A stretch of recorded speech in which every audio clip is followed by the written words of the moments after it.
ओए होए, नमस्कार, जय माता दी। कैसे हैं आप सभी का स्वागत अभिनंदन करती हूँ आपकी अपनी होसन दोस्त डॉक्टर वायरा की। कैसे हैं आप? मेरा ये परिवार दिन दुगनी रात चौगनी तरक्की करे, माता रानी की असीम कृपा आप पर सदैव बनी रहे।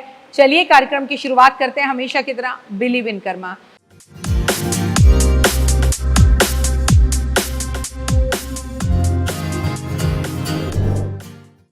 मैं लाई हूँ दाने अनार के, मेरी मैया के 9 दिन बाहर के, बिजली वाले तेरा क्या जाएगा, तेरी बिजली से भवन सज जाएगा।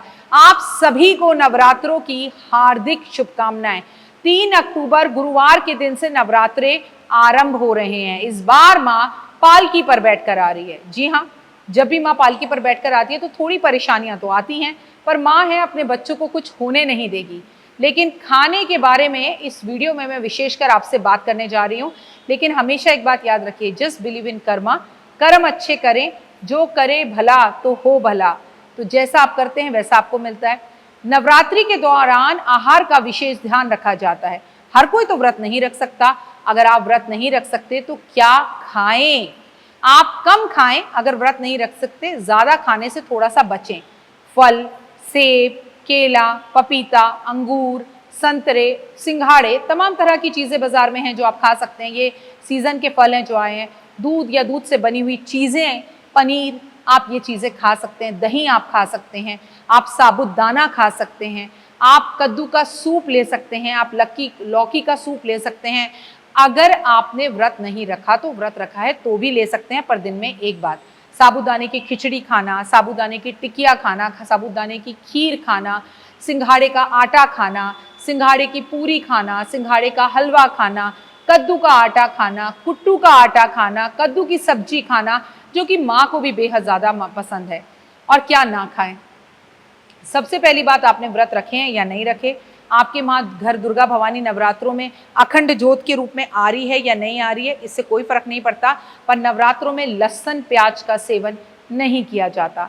नवरात्रों में तामसिक भोजन नहीं किया जाता। मांसाहारी, अंडा, मछली, राम राम राम राम राम, इन चीज़ों का प्रयोग नहीं किया जाता।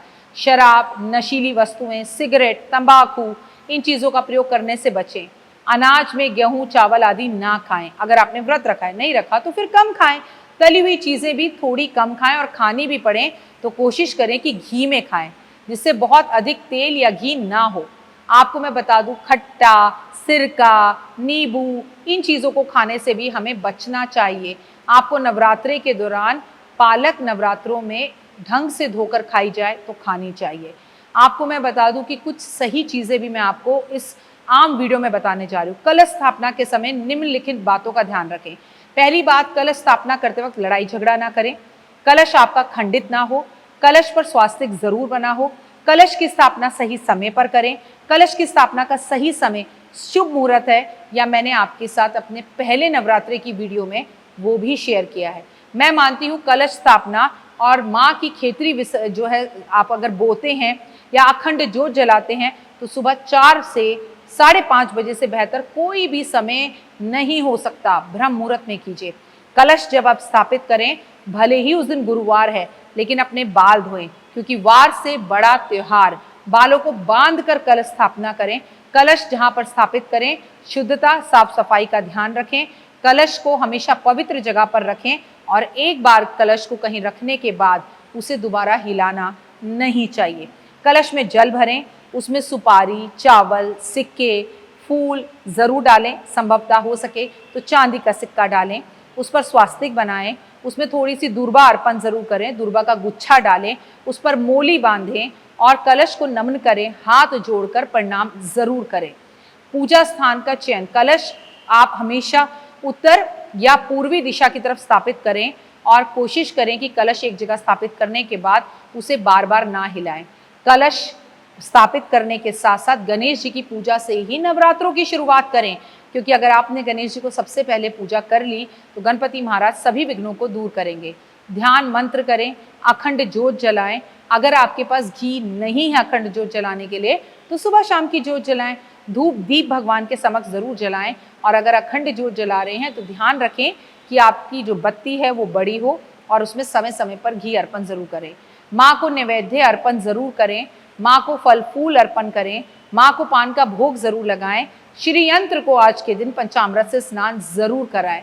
नवरात्रों में कलश में ध्यान देने वाली बातें, नवरात्रि के समाप्ति पे कलश पूजा और उसके अभिषेक जब आप करते हैं, जब स्थापित करते हैं, तो जिस तरह से, जिस प्यार से आप कलश को स्थापना करते हैं, उसी तरह से श्रद्धा और प्रणाम करके कलश को उठाना चाहिए। समाप्ति के दिन कलश का विसर्जन नहीं करना चाहिए। कलश के अंदर, अपने घर के अंदर कुछ पैसे या चावल या पीली सरसों भर के रख लेनी चाहिए। गुड़ भी भर के रख सकते हैं, जिसका प्रयोग कर सकते हैं। आप चाहें तो अपने मंदिर के अंदर इसी कलश में रोज पानी भर के रख सकते हैं। उस पानी को अगले दिन पीपल के पेड़ पे देकर फिर नया पानी भर के रख सकते हैं। इससे घर की नकारात्मकता दूर होगी। और बहुत सारे बच्चे अगर आपके घर में हैं तो कलश का पेंसिल स्टैंड भी बना सकते हैं। भगवान के जेवर रखने के लिए भी इस कलश का प्रयोग कर सकते हैं। आपको मैं कहूँगी कि कलश को नदियों में, तालाबों में, समुद्र में विसर्जित ना करें। इससे पोल्यूशन बढ़ता है और आने वाली जनरेशन के लिए वातावरण खराब होता है। जल का प्रयोग, कलश में भरे हुए जल का प्रयोग स्नान के लिए, घर में जल छिड़कने के लिए और जो कन्याएं आती हैं उन पर छिड़कने के लिए करें। लेकिन मैं आपको बता दूं, आप में से बहुत से लोग ऐसे होंगे जब कलश को खोलेंगे तो गर्मी होने की वजह से उनके कलश का पानी सूख चुका होगा। तो नकारात्मक ना हो। इसमें जो चांदी का सिक्का आपने रखा है उसे अपने घर की तिजोरी में रखें। बाकी जो इसमें लौंग, इलायची, सुपारी है वो तो पानी से इतने दिनों में खराब हो गई होगी, इसे किसी पेड़ के नीचे रख दें।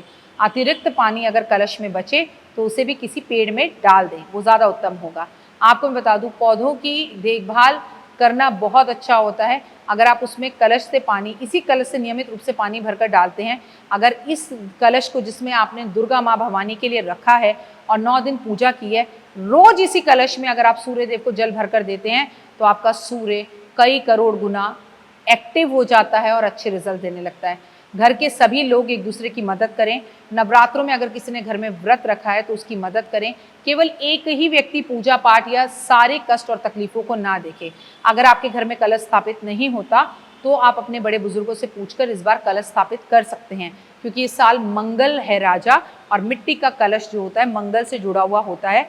माँ आपकी सभी मनोकामनाओं को पूर्ण करेगी। मैं आपको बता दूं कि नवरात्रि की इन छोटी छोटी बातों का ध्यान रखना आपकी ज़िंदगी में बहुत कुछ ला सकता है। जब आप खेतरी बीजें, खेतरी बीजने के बाद उसके अंदर जो जौ आती हैं, बहुत से लोगों के यहाँ दशहरे पे वो कान पे रखी जाती हैं, उसके बाद उन्हें विसर्जित किया जाता है।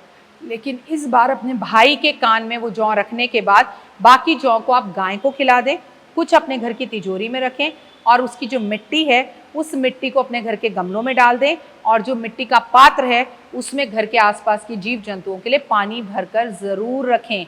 ये उपाय करें और 3 अक्टूबर से लगातार सभी पेड़ पौधों की सेवा करें। ओए होए, कमेंट्स में जय माता दी। अपना और अपनों का रखें बहुत ज़्यादा ध्यान। आपके लिए दिन शुभ और मंगलमय रहे। इस छोटी सी वीडियो में मैंने आपको बताया क्या खाएं क्या ना खाएं और कलश पे क्या क्या चीज़ों का रखें ध्यान। फिलहाल मुझे दीजिए इजाज़त। आपका दिन शुभ और मंगलमय हो। कमेंट्स में जय माता दी।